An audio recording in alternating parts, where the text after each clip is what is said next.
One of the most common questions I receive is improvement pill. I don't know what I want to do in life. How can I find my passion? And that's a pretty important question. Before we get started, I want to debunk something. A lot of us are under the assumption that there's only one thing out there that can be our passion, that it's predetermined by birth, and that all we have to do is find it. But that's not how it works. The truth of the matter is that there's probably many things that could potentially be your passion. In fact, it's entirely possible to have more than one passion. If you take a look at a lot of very successful people, you'll find that this is generally the case. For example, Tim Ferriss is a well-known author and speaker. But did you know that he was also a competitive dancer, wrestler, and investor? There's only two things you need to do in order for you to discover one of your passions. The first is that you must change where you get your dopamine from. Dopamine is the chemical that is released by our brain that motivates us to do things. Without it, you will literally starve to death, even if there was food right in front of you. The release of dopamine is also accompanied by pleasure. The problem nowadays is that dopamine is very easy to get. It's cheap and it's abundant everywhere. Back in the day, we had to do stuff in order to get that dopamine, and most of the time that meant creating something. You had to build a house, you had to create a nice piece of pottery, you had to go out and tend to your crops. While you worked on these tasks, you were flooded with dopamine and you felt good about the whole process. If you follow this route, you'd naturally become passionate about whatever it is that you did. But nowadays, it's a little bit different. We can now flood our brain with dopamine without having to do much at all. You can surf the web, you can binge watch some TV shows, you can order amazing foods for your front door almost instantaneously. And methods like this have become the main sources of dopamine for the majority of people. Now, what's different about these sources of dopamine as compared to the ones we used to get it from? Well, these are forms of consumption, and the ones we used to use are forms of creation. And this is a very important distinction. In order for something to be your passion, it must stem from creation. If you get the majority of your dopamine from a form of consumption,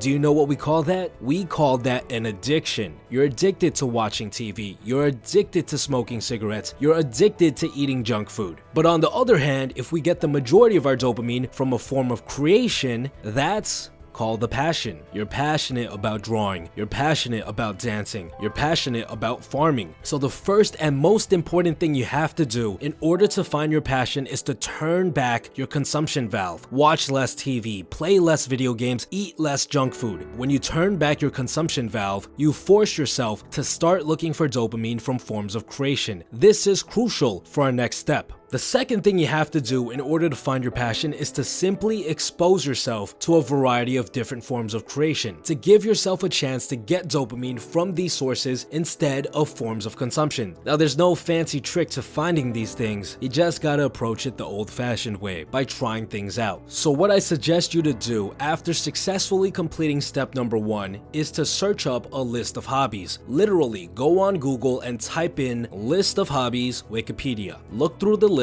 and if you see anything that seems even remotely interesting or fun, write it down. Create a list. Then all you have to do is take this list and ask yourself, which thing would I like to try out first? You should only try out one of these hobbies at a time. You must give yourself enough time to see whether or not you can make this hobby into a passion.